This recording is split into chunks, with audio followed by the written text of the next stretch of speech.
Good evening. My name is Maria Etherton, and I am the Family Engagement Coordinator for Richardson ISD. The Department of Strategy and Engagement is delighted to welcome you to our second Parent University of the 25-26 school year. This evening, we are kicking off our Parent University with Understanding Autism, the second of 7 sessions in a series that will be presented by in-home trainer Monica Knight from Special Student Services.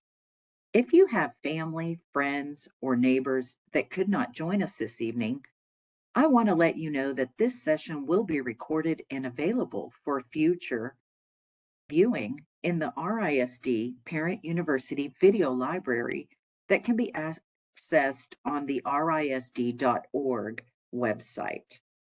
Good evening, and thank you everyone for joining us tonight. Like Maria was saying, this is our second session of a series, Understanding Autism. My name is Monica Knight, and I will be your presenter this evening. So for those of you that are new, our Parent University is designed to empower and engage parents by providing valuable resources to strengthen the partnership between RISD and our families. Our goal is always to enhance overall student achievement and well-being. This autism series will be held the third Thursday of the month, except for tonight and April, when it will be on the fifth Thursday of the month. We look forward for you joining our future sessions. A little bit about myself. I started my career in early childhood, which has truly given me a strong foundation for working with young learners. In 2015, I moved into special education with Richardson ISD, where I taught elementary inclusion classes. And for the past 5 years, my work has been focused on a role I'm truly passionate about, providing in-home and parent training autism education for parents across the district. It's been incredibly rewarding to connect with families and empower them to support their children's learning at home. So thank you for joining us this evening. In this training, we will cover 4 outcomes. And the first one will be to help you understand the difference between speech and communication, understand the different types of communication, receptive, expressive, pragmatic, recognize communication strengths and differences for children with autism, and learn some strategies that you can take away this evening to support your child's communication at home. We're going to start today with a short video clip featuring Kaylin Sia, an adult on the spectrum.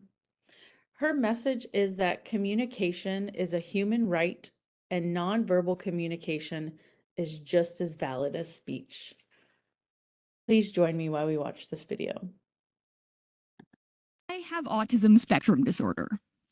No, I have not watched Rain Man or The Big Bang Theory. Unfortunately, I cannot calculate 11,275 minus 3,333 in my head. But I can name all the world's capitals, and also it's 7,942. Autism is typically characterized by restrictive and repetitive behaviors, sensory difficulties, and a perceived lack of social skills. People with autism can struggle, but we can also contribute positively to the world. Every person on the spectrum is different, and our experiences cannot and should not be summed into a single narrative. However, my experience as an autistic person has led me to believe that we have the potential to teach valuable lessons on a cornerstone of modern society: communication. Imagine for a moment the typical autistic caricature we often see portrayed in media. Sheldon Cooper, for example. You might dismiss Sheldon as a smart but awkward side character, but Sheldon, and the rest of us with ASD, actually have a lot to teach you about becoming a better communicator. A commonly recognized trait among individuals on the spectrum is our ability to see things as they are. But one of the most significant misconceptions about individuals on the spectrum is that we are often deficient in our ability to communicate. We are often seen as poor communicators, either lacking social graces or completely incapable of expressing ourselves. But while social reciprocity may look different in individuals on the spectrum, it is also true that our communication style is direct and coherent, to an extent that is often unheard of in neurotypical society. A commonly recognized trait among individuals on the spectrum is our ability to see the world as it is, rather than as we want it to be. An example of this unique perspective came when I was 4 years old and my family took a trip to an amusement park. Walking past the loud and colorful rides, a neurotypical child might have heard screaming from the roller coaster and thought, wow, this ride is going to be so fun. That was not my thought. Instead, I asked my parents, why are all those kids screaming on the roller coaster? Shouldn't they be enjoying it? Interestingly, individuals on the spectrum are also less likely to communicate or act based on gut feelings, which reduces bias and improves efficiency when problem solving. In fact, research has shown that individuals on the spectrum are less susceptible to reasoning biases such as the framing effect. We are less impacted by the way information is presented, so we are quick to understand the underlying meaning being conveyed. Thus, we are often, but not always, able to remain logical even during emotional situations, which is a valuable skill when navigating complex communication. Just not when the lights are too bright or the TV is too loud or our socks are too itchy or there are crumbs on the table or the inside of the car smells just a little bit weird. So let's take a look at some communication styles in action. Imagine this scenario. A parent asks their child to wash the dirty dishes. The child, as children often do, asks why. The parent responds with the classic 1950s parenting response, because I told you so. Now, we have a confused child, a frustrated parent, and a pile of dirty dishes. What if the parent had instead used a more autistic approach to communication? The exchange might play out differently. This time, when the child asks why, the parent might respond with, well, we all have to contribute to keeping the kitchen clean. If the dishes don't get done, they might smell bad, and we might not have dishes to use for dinner tomorrow. The parent clearly expresses the reasons the task needs to be done, and generates a common goal. The child leaves the exchange understanding expectations, and the parent leaves the exchange having communicated effectively, and with freshly cleaned dishes.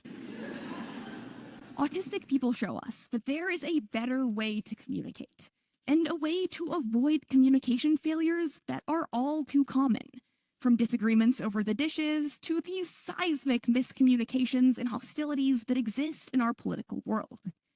Imagine a world in which politicians establish common goals, communicate directly, and operate from a place of logic and understanding, rather than emotion. But before we get too serious about politics in our country, there is one final lesson in communication that we can learn from the autistic brain. We are hilarious. The impeccable autistic sense of humor likely comes from our unique worldview. What some may view as innocence or naivety is actually just our ability to see the world as it is, rather than as we want it to be. We don't take ourselves or anything else too seriously because we view things literally. This gives us a sense of awe and humor that is often lost in neurotypical adulthood and is rarely present in adult interactions.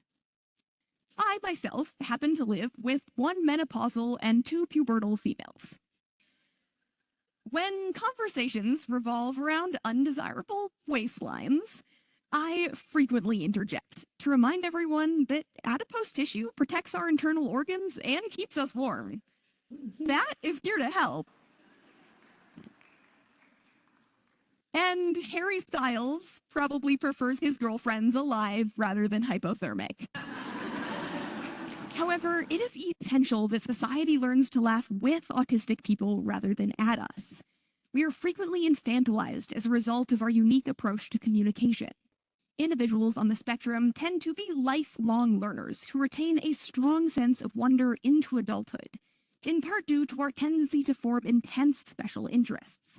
But what relegates awe and wonder to being exclusively childlike traits? And why do I still get offered kids' menus at restaurants? Our approach to communication is invaluable in times that are often a little too serious for our own good. Autistic people show the world that we can retain levity and passion into our adult lives, and that these traits are not childlike and do not need to be stamped out. Rather, they are characteristics to foster. Sheldon, and the rest of us with ASD, can benefit our communities by modeling direct, logic-driven communication and humor. We are not emotionless or robotic. We are your funny aunt, your picky uncle, and your quirky kid. And we have a lot to contribute. So next time your child asks why they have to do the dishes, or your coworker sends a simultaneously vague yet extremely detailed email, channel your inner autistic and add clarity to the situation. At the very least, you will have facilitated a more honest, direct, and logical connection.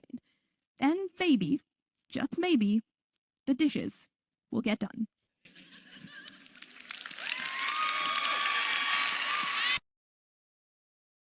Thank y'all so much for taking the time to watch that with me.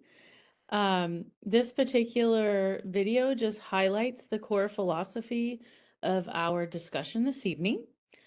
All ways your child expresses themselves are communication, and communication is a deeply personal journey, and there are many ways to connect with the world. So as we move into our first intended outcome, let's establish some foundational concepts by really defining the difference between speech and communication.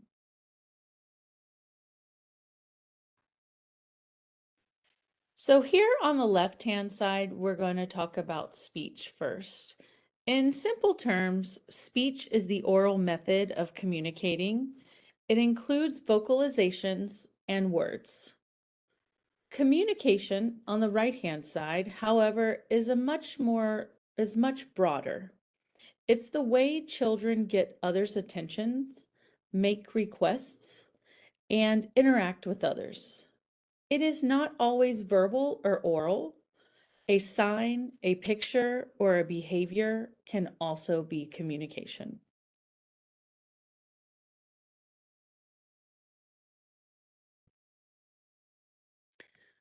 While speech is important because it's one of the multiple ways a person may communicate, it's crucial to know that not all speech or vocalizations are communications. For example, echolalia, repeating words or phrases, or scripting may not be communicating a new message. They may also be self-soothing or have some regulatory behavior. If your child has echolalia, I'm sure that you are very aware of some of their favorite things to say over and over.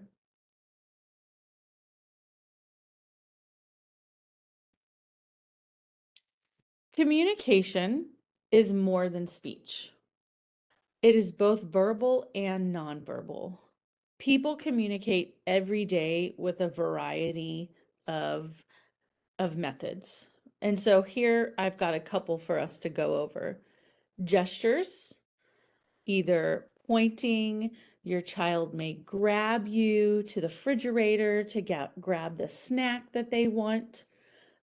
Facial expressions, smiling, frowning, body language, again, maybe dragging you to the kitchen or pointing to something that they want to have off of the shelf.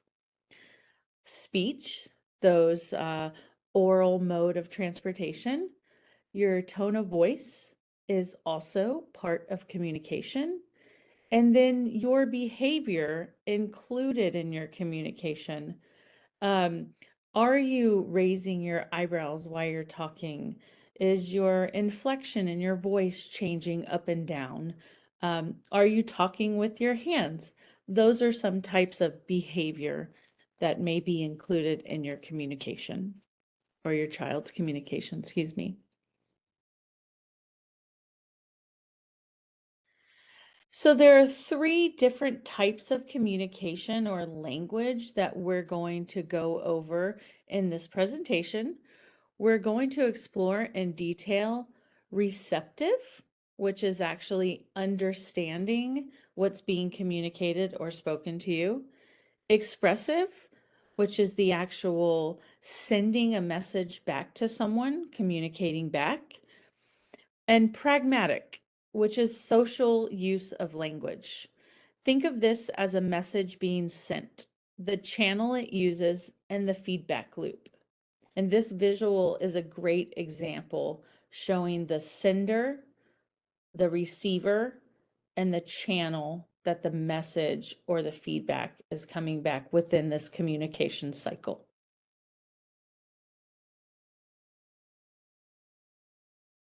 So let's dive into receptive communication.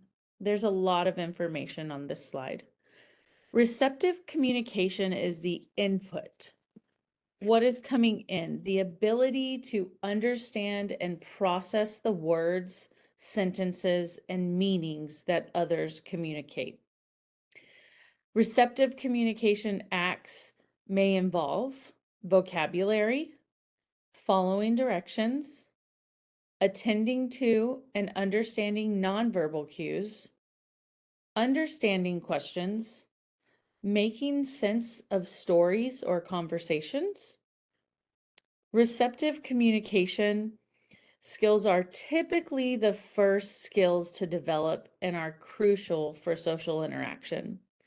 If you can think back to when your child was a tiny baby, even when, as a parent, when you would come and kind of hover over your baby's face and just smile and raise your eyebrows, that is a communication input that's going on right there, even though it's nonverbal. Or just labeling. When you begin labeling at a young age, that's where we start to build the vocabulary.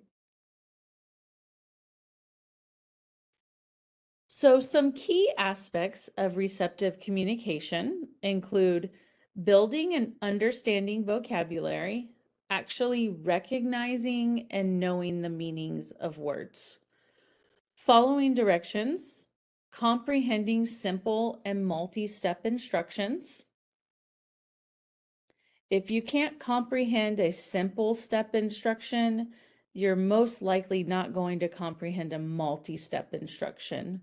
So focusing on a simple step instruction would be a foundational skill. Question comprehension, understanding questions and responding appropriately. Contextual understanding, making sense of stories, explanations, and conversations. So receptive here, receptive communication is truly the ability to understand the message being communicated to you through receiving and processing nonverbal and verbal input. And it goes back to the slide where the person who is receiving the communication is truly looking at gestures, facial expressions, the words that you're speaking, the behavior, and processing all of that together with their own knowledge of vocabulary, their own knowledge of simple instructions that you have foundationally started within your household, and then also just making sense of what's going on and what's being communicated through that message.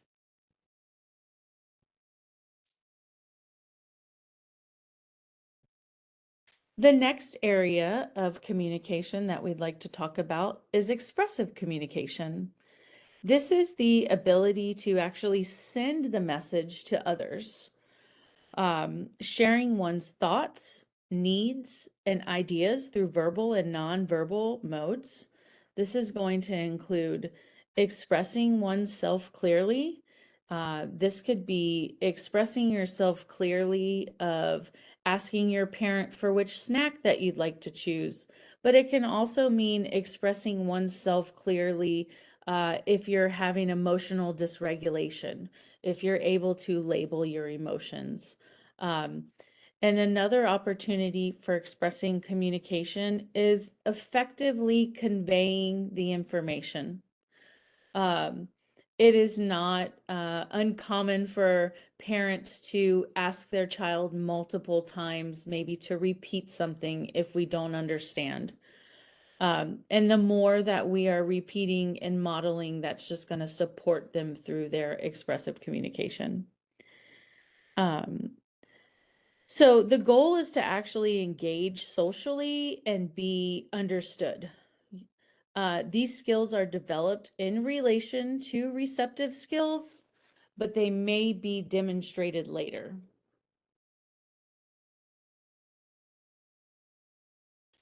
So some key aspects of expressive communication.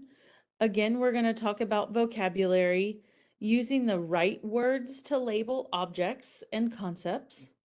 Sentence structure is going to be part of expressive communication, correctly combining words into meaningful phrases.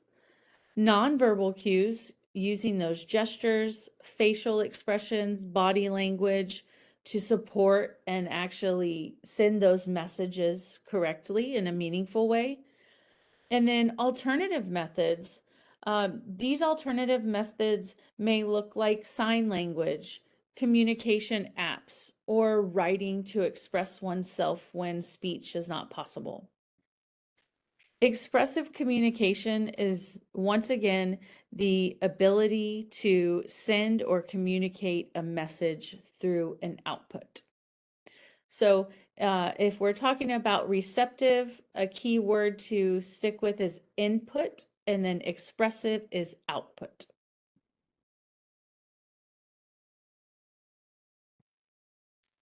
Pragmatic communication, or pragmatics, actually refers to the social rules of language and communication. This part of the communication areas is less about the words themselves and more about the meaning and intention of the communication, not just the literal meaning. This is going to be the social aspect without the words. So, using language for specific purposes like making requests and adapting language to the listener and the situation. That might happen in the classroom or in the home. Um, one way of adapting might be turning the TV down so somebody can hear or focus better, um, or following conversation rules. If someone is talking, you wait until they're done talking so then you can give your feedback. That is an example of pragmatic communication, or so to speak, the social rules of language. So these skills begin developing at a very early age through interactions through caregivers. And so with this, these pragmatic communications are going to be verbal and nonverbal interactions. Some key aspects of pragmatic communication. Pragmatics are used throughout really all aspects of our daily life. We use it for things like using language for social skills, like greeting someone or making a statement. See you tomorrow. If you have a child and you might notice that one of the things you're working on, it might be greetings. But changing your language based on the context. For example, you would speak differently to a teacher versus a peer. And so understanding that that actual context clue of changing how you talk with your vocabulary and your train of your tone of voice. That's also going to be a key aspect of pragmatic communication. Following rules for conversation, such as staying on topic and taking turns, like I talked about before. This gives the aspect of understanding those nonverbal cues. And then understanding implied meanings. So pragmatics also takes into consideration metaphors, humor, inferences, and those things are not explicitly stated. Those skills in general are more of a higher level skill. And so that's what's going to take the practice, the repetition to support our kids on the spectrum. And so pragmatics communication is the ability to understand and use language and communication for social purposes. Pragmatic communication is used throughout all aspects of everyone's daily life. So we've talked about the 3 areas of communication: receptive, expressive, and pragmatics. And so now I'd like to go through an area of communication and autism. So the 3 areas that we just talked about, those are for everyone across the board. And so now we want to dive just a little bit more into how communication and autism work together. So it's important to start by highlighting the communication strengths often found in individuals with autism. And so those that can include, like the video mentioned, directness and honesty. Autistic individuals often say what they mean, making their communication transparent and free from hidden agendas. Another area of strength is factual focus. A preference for concrete information and logical reasoning can result in clear and precise communication. Another strength is systematic thinking. So the ability to think in a structured, logical way can be a significant advantage in understanding and organizing complex information. Also, focus and attention to detail is going to be another strength for our kiddos on the autism spectrum. A keen eye for detail and deep focus on specific topics or subjects can lead to very insightful communication on those areas. And you may be thinking right now of a specific topic that your child may have focus and attention to detail. The last strength that we have listed here are strong nonverbal skills in some cases. While often perceived as a challenge, some autistic individuals will excel in these nonverbal skills, such as reading. And we just want to make sure that we're always acknowledging and building upon these strengths for our kiddos. That is the main thing, is first honing in on all of these positive and strengths.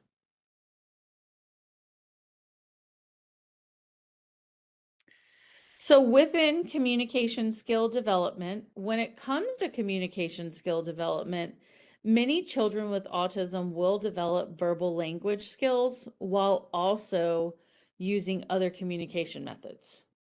However, some children will communicate primarily through visuals, augmentative communication tools, and/or gestures without verbal language.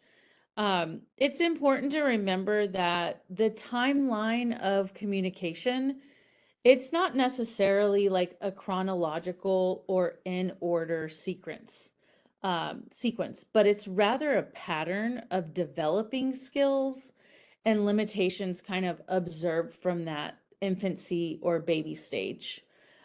So each child is going to develop on their own timeline.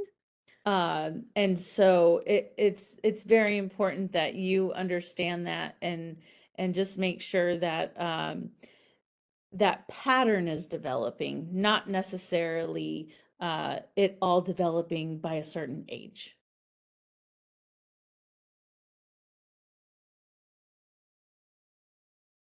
Some verbal communication differences that we might find in some of our kiddos. In terms of verbal communication differences, children with autism may have difficulty understanding and using language. That might be something that you are clearly aware of. And some of our kiddos may demonstrate limited vocabulary or use of unusual words. Some of our kiddos may demonstrate the echolalia, which is the repeating of the words and phrases. And some of our kiddos may have difficulty with pragmatics, understanding and using those social cues, and using that social language appropriately and effectively.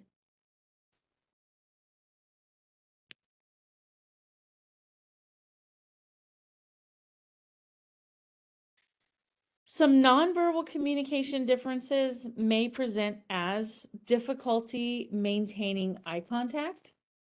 Some of our kiddos may have difficulty interpreting facial expressions and body language. Some of our kiddos may have difficulty with joint attention, like sharing a focus on the same subject.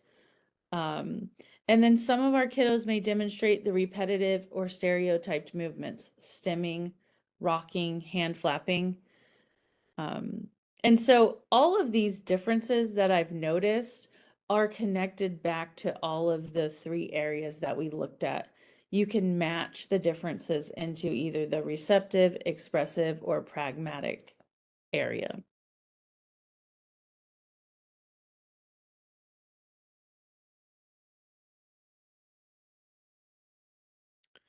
Now we would like to give you some parent tips, some concrete strategies that you can leave here with and start focusing on supporting your child in the community, the school, or at home.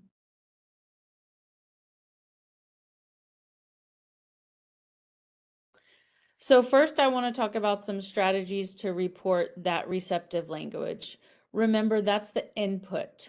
That's your child understanding what the message coming into them is. And at home, you can use gestures, incorporate those gestures and some visual aids when giving instructions. For example, maybe you have a child that might run away or elope.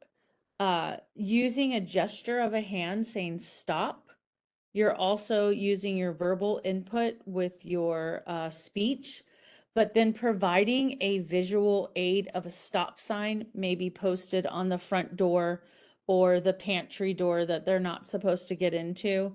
So that's just a clear example of some of those ways to use those gestures.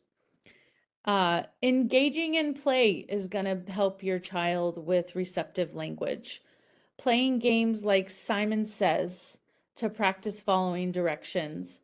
If you're not familiar with Simon Says, it's a very one-step directive game where one person tells the other person, Simon says, put your finger on your nose.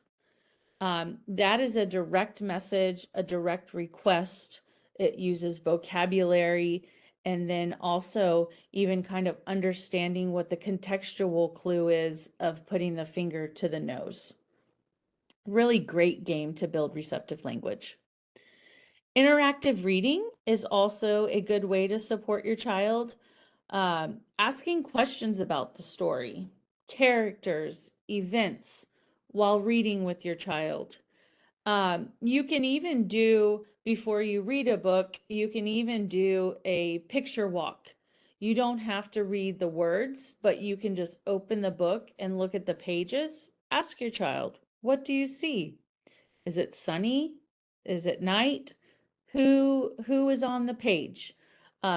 Just supporting that kind of back and forth communication, labeling, and vocabulary. And then the last one, labeling and describing, which is basically what I've been talking about this whole slide.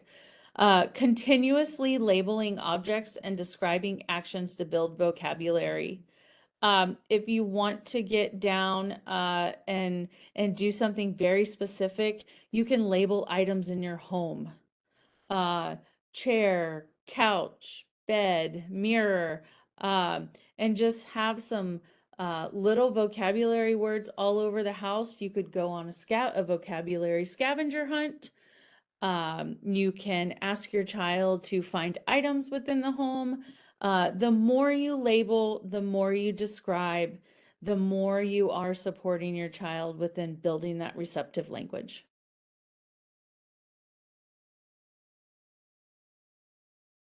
Some strategies to support the expressive language. That is the output or the feedback that the child is giving back once they've gotten the message to them. So they've processed it and now they're giving some additional feedback. Once again, incorporating those visual supports, picture cards, symbols, even physical objects to supplement that communication. If you're asking your child to go get something, you may have an example of that in your hand, and then they're able to visually see that and then go get the other one that you're asking them to. Also, creating a routine-based learning environment. Integrating language into your predictable daily activities such as eating or playtime.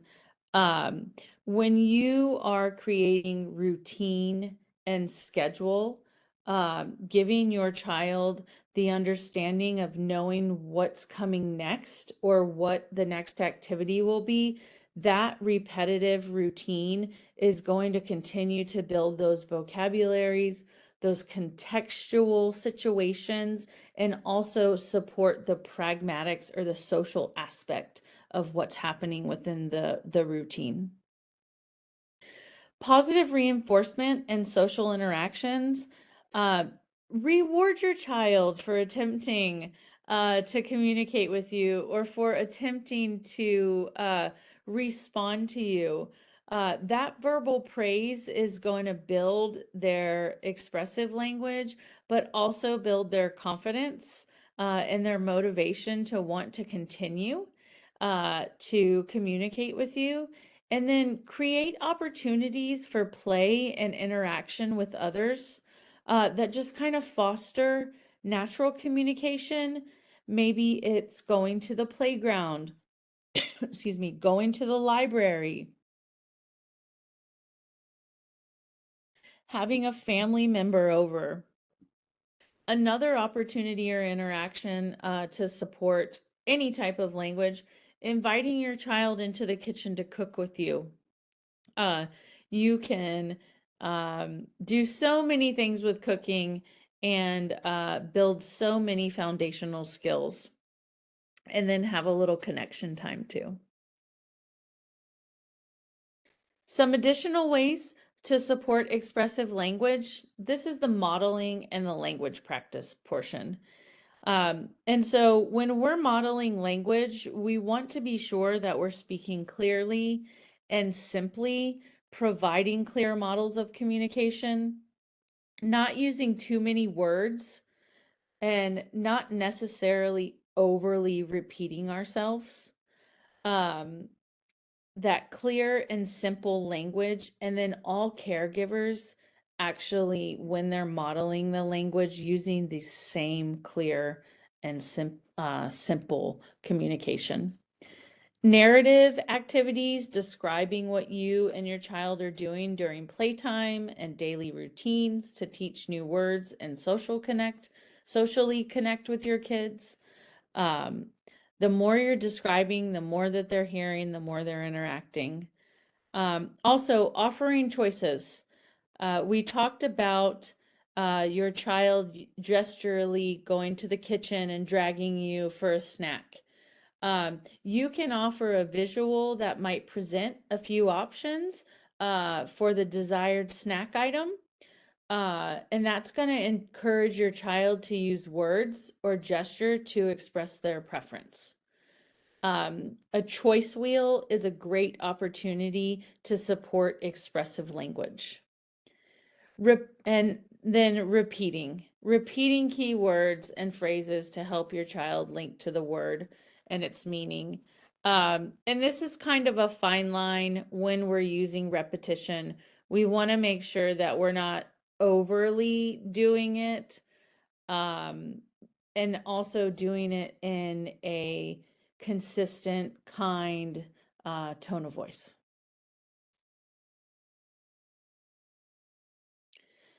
So some strategies to support the pragmatic language, which is the social communication skills. Storytelling is a great opportunity to support pragmatic language skills. So when telling a story, you're practicing sequencing, description, and explanation. You may be using words like first, then, next. If you're telling a story, you may be describing the character, what they're wearing, how they're feeling. And then as you're moving through the storytelling, you're coming to the end and you're explaining. You're bringing everything together, working on those contextual situations. Drama play is also a good one. A lot of times you might see this in the preschool classrooms where they might have a doctor kit, or they may have a lot of dress up so the kids can kind of role play. They can pretend to be a doctor or pretend to be a customer, and this gives you the opportunity to once again use all of that description and explanation. And then drawing and painting is a great way to support the pragmatic language. So as your child is creating some of their artwork, you can encourage them to describe what they're creating. Board games also naturally require us to take turns. And so when playing a game with your child is gonna need to take that turn, need to kind of process through following rules. Who goes next? How do I know who goes next? Who goes first? That's always a good one to establish who's going first in the game. Uh, and then what happens if I want it to be my turn and it's not my turn? So these are just some good opportunities that you can do at your house. You can do them in the community. And I'm 99% sure that these things are happening in the classroom at school as well.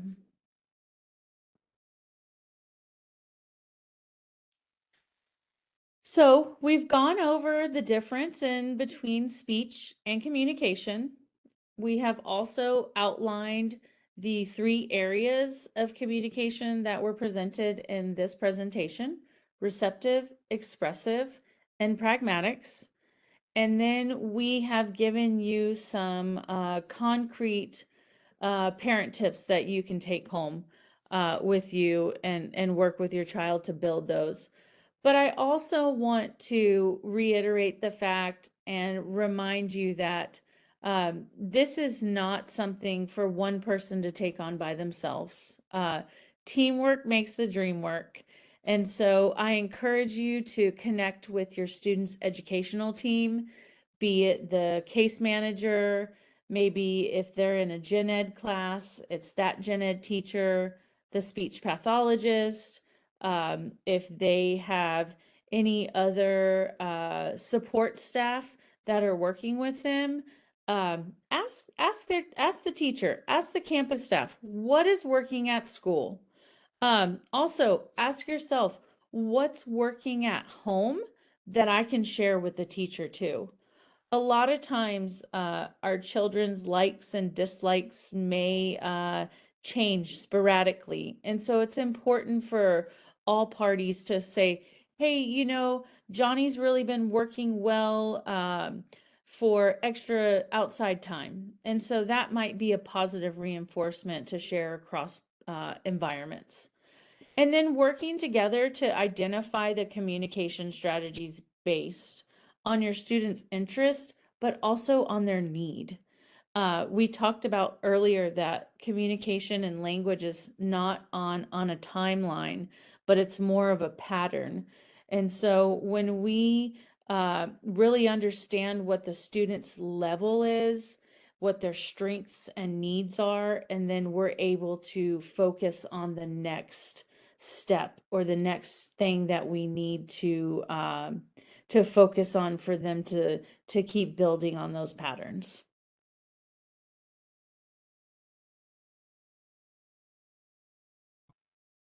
And then I just wanted to share this last visual. Every word or stutter or sound uttered is important communication, but these quiet moments are also going to be good for our kiddos on the autism spectrum. Allowing them to have that break, allowing them to have that calm and quietness, putting on some soft music in the background while they're playing, or just giving them those opportunities to recharge. And give yourself those opportunities too. It just makes all the better for everyone just to have a little bit of quiet time too.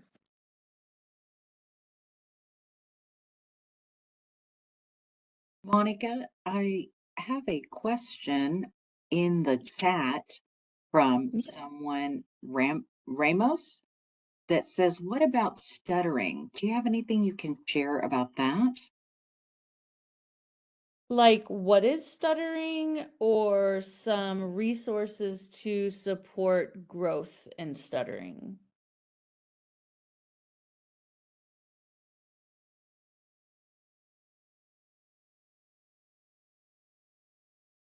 Both. My first question would be, does your child have an IEP, and is this something that they are working on in speech? Stuttering may be focused more towards articulation, and that's how the mouth and the muscles and the sound all kind of correlate together. That's going to be included in the expressive language, but it could also be involved with the receptive, with the processing.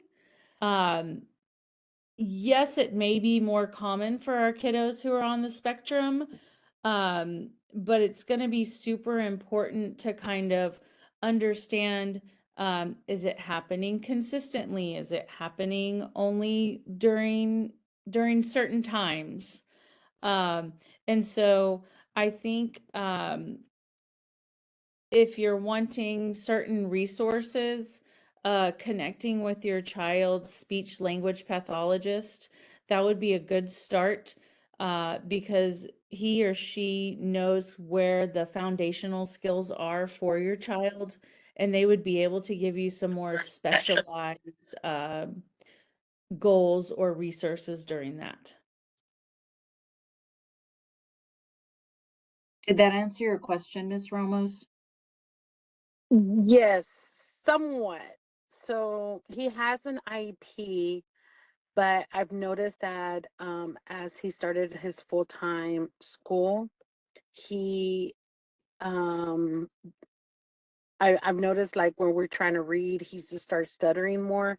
I did mention it to his speech pathologist at school, um, but really haven't touched base back on it. So I was wondering what resources are out there to help him, and just, or is it just because he started speaking, he started having his language, and there, and I'm just kind of like wondering about how stuttering will affect his communication, if, or will he grow out of it. Like it's just a lot just started, I just started noticing more at home these past few weeks.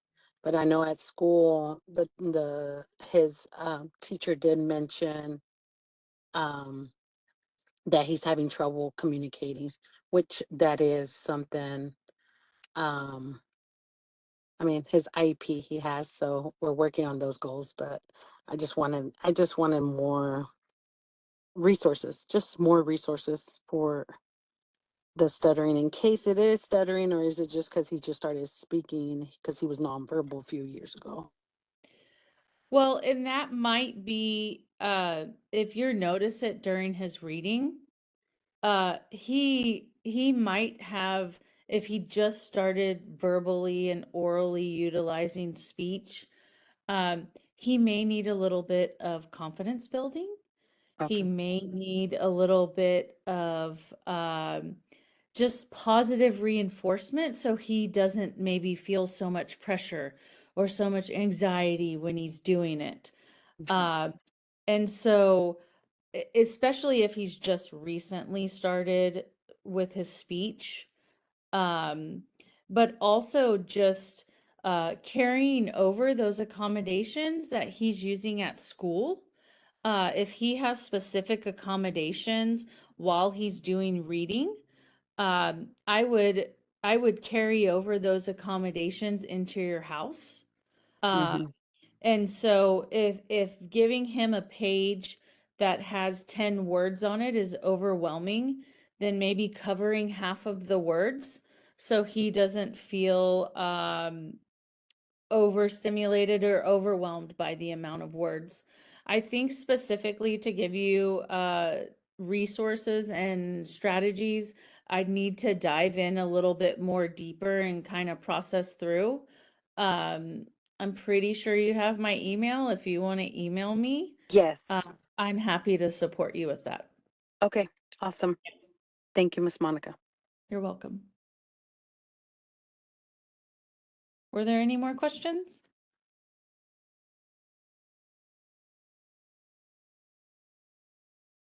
I think you're muted, Maria. Thank you. No, ma'am, I don't see any more questions in the chat. Okay, well then that's going to take us to our closure slide. The optimistic closure is something that we use. It's just a fun way to reflect on the session. If you've been with us for other parent universities, you've probably experienced this before. So what are some of the takeaways from this session for you? We like to use the symbols on the deck of cards. For example, hearts. Was there something from the heart? How did the presentation make you feel? What did it mean to you? Clubs, things that grew, new ideas or new thoughts, a new point of view. Diamonds, gems that last forever. What are some of the gems of wisdom gathered from Miss Monica or the content of this presentation? Spades, used to dig in the garden. What new ideas were planted or what was dug up for you during the presentation? Thank you so much.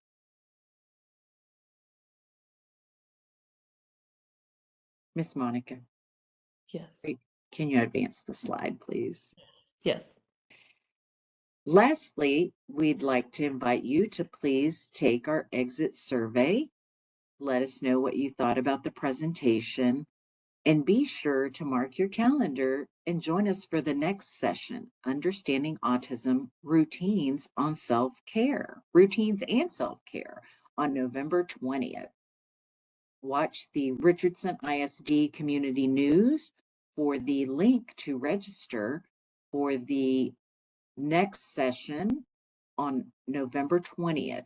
It will be 2 weeks before that, on Friday, when that community news comes out, that you will find the option to register. Thank you so much for joining us, and have a lovely evening.